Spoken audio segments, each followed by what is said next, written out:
साहब आप लोग ताने देते थे ये सियासी नहीं है, सियासी जमातों से बात नहीं करना चाहते, इनकी अप्रोच सियासी नहीं है, ये इस्टेब्लिशमेंट से मामला तय करना चाहते हैं। अब वो आप लोगों से बात करना चाहते हैं, 5 रुकनी कमेटी बना दी है, हर रोज़ाना बार बार वो स्टेटमेंट दे रहे हैं। इमरान खान साहब भी कह रहे हैं मैंने कमेटी बनाई है बातचीत करने के लिए, उन्होंने पेश की शराइ से भी पीछे हट गए कि बात कर लें। आप लोग अब बात करने को तैयार नहीं है। बिस्मिल्लाहिर्रहमानिर्रहीम। शाहज़ेब साहब, अगर तो ये रियलिटी में इतने मुफाहमत परस्त होते तो 28 साल हो गए इनकी पार्टी को बने 1996 से, आज तक इन्होंने मुफाहमत की बात नहीं की। और दूसरा, जब आपने सज़ाएँ सामने देखी हैं, जब जनरल फैज़ हमीद की चार्जशीट देखी है तो उस वक़्त सज़ाओं से घबरा गए हैं। और उस घबराहट में ये एक टैक्टिकल मूव है, जिसे पंजाबी कहते ने झांसा, वो ये झांसा दिया जा रहा है और कि भी किसी तरह ये वक़्त गुजारा जाए, इन सज़ाओं से बचा जाए और उसके बाद फिर से अब इनके पास और कोई चॉइस नहीं रहेगी। हर काम करके देख लिया, IMF को ख़त भी लिख के देख लिया, आर्मी चीफ की अपॉइंटमेंट रखवाने की भी कोशिश करके देख ली, उसके बाद इस्लामाबाद पर धावा बोलकर और 9 मई और 26 नवंबर जैसी बगावत करके भी देख ली। अब उसके बाद इनके पास चॉइस क्या रह गई? वैसे चॉइस है सिविल नाफरमानी की चॉइस है, जो वो कह रहे हैं कि अगर आप नहीं बात करेंगे तो फिर सिविल नाफरमानी की तरफ जाएंगे। देखिए, अलीमा खान कहती हैं कि अभी खान साहब के पास एक और कार्ड है कोई, और ये कहते हैं कि अब धमकी देते हैं कि भी हम नहीं तो सिविल नाफरमानी कर लेंगे। तो ठीक है, पहले वो भी करके देख लें और वो कार्ड चला के भी देख लें, उसके बाद बातचीत का अगर माहौल होगा तो देख लेंगे। वैसे मगर जब आप कहते हैं कि जनरल फैज़ हमीद और ये सारी सजाएं इन्हें नजर आ रही हैं, तो जहां जनरल फैज़ हमीद का ट्रायल हो रहा है, क्या वहां से आप लोगों को इजाजत नहीं मिल रही है बात करने की? वरना सियासी जमातें तो बात करती हैं। देखिए, आप ये देखें कि हम कब से इनसे बातचीत करना चाह रहे।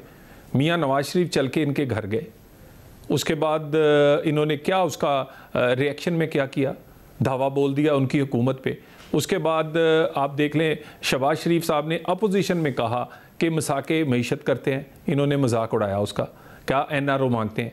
फिर हमने हुकूमत में 16 महीने की PDM की हुकूमत में कहा, फिर ये कहते कि नहीं ये तो ये सब हुआ, ये सब हुआ, मगर अब वो जब मुज़ाकरात की बात कर रहे हैं तो आप लोग भी तो मजाक ही उड़ा रहे हैं। आप लोग आगे से अच्छा कोई नहीं कह रहे कि आए जी बैठ के बात करते हैं। देखिए, मजाक नहीं उड़ा रहे हम तो, इनको ये कहते हैं ना ट्रुथ एंड रिकन्सिलिएशन कमीशन बनना चाहिए। तो इनकी तो माफियाँ बहुत लंबी हैं, ये तो कभी मानते ही नहीं हैं अपनी गलतियों को। और उसके बाद ये सारा कुछ इस वक्त इन्हें याद आया है जब चार्जशीट किया गया है जनरल फैज़ और बानी PTI को इकट्ठे, ये इकट्ठे चार्जशीट है। उसके बाद इन्होंने हर काम, जब 26 नवंबर का और 24 से 26 जो इन्होंने धावा बोला है और जो 14 दिसंबर की डेट है, ये सारी रिलेट करती हैं कि किसी तरह वो ट्रायल जो है जनरल फैज़ का उसको इम्पैक्ट किया जाए, अफेक्ट किया जाए और रोका जाए, क्योंकि इन्हें पता है कि ये गिल्टी हैं, ये उसमें मुजरम है, ये साथी हैं उनमें, और इनमें बहुत सारे और लोग भी हैं। सो इनकी नीयत नेक नहीं है। अगर इनकी नीयत नेक हो तो दहशतगर्दी पे सबसे पहले बात हो सकती है। यानी कि साहब ऐसा लग रहा है कि आप लोगों को ये यकीन हो गया है कि जनरल फैज़ हमीद के मामले में न जनरल फैज़ हमीद ने बचना है, न इमरान खान साहब ने बचना है, इसलिए बात करने का कोई फ़ायदा नहीं है। जो हो रहा है वो होता रहे, हम तमाशा देखते हैं। देखिए, सारा जहान जानता है कि जनरल फैज़ का बानी PTI की सियासत में क्या रोल है। बुशरा बीबी के जो जादू दिखाया करती थी, उसके पीछे जादूगर जनरल फैज़ थे, और इनकी पूरी सियासत के पीछे भी वही जादूगर थे। और एक एक चीज़, और जब उन्होंने उसके बाद सर्विस के बाद एक एक चीज़ ये उनकी मुशावरत में और उनके साथ शामिल थे, तो सारे जहान को ये पता है। और अब अगर ये मुकर रहे हैं, अब कहते हैं अजीब लोग हैं, यानी कुछ शर्म या होनी चाहिए। जिस बंदे से आपने आपको इक़्तिदार तक पहुँचाया, जिस बंदे ने आपकी मुश्किल और आसानी में आपके साथ खड़ा रहा, आप कहते हैं हम उसे पहचानते नहीं, हम जानते नहीं। ये हाथ बांधा करते थे, उसके बूट के जो तस्मे थे उन्हें तवीज़ बना के ये गले में पहना करते थे। आज कहते हैं जी नहीं, ये इंटरनल मामला है अदारे का। ओ भाई, आपने उन्हें अपने साथ उनकी क्लाइमेंस में पाकिस्तान में 9 मई को पहली बगावत और उसके बाद दोबारा से ये करने की कोशिश की। और एक मैं आपको बात बता दूं, ये शाहजेब, अगर 26वीं तरमीम ना होती तो 26 नवंबर को पाकिस्तान की बगावत कामयाब होती और पाकिस्तान लिबिया, इराक और शाम बन जाता।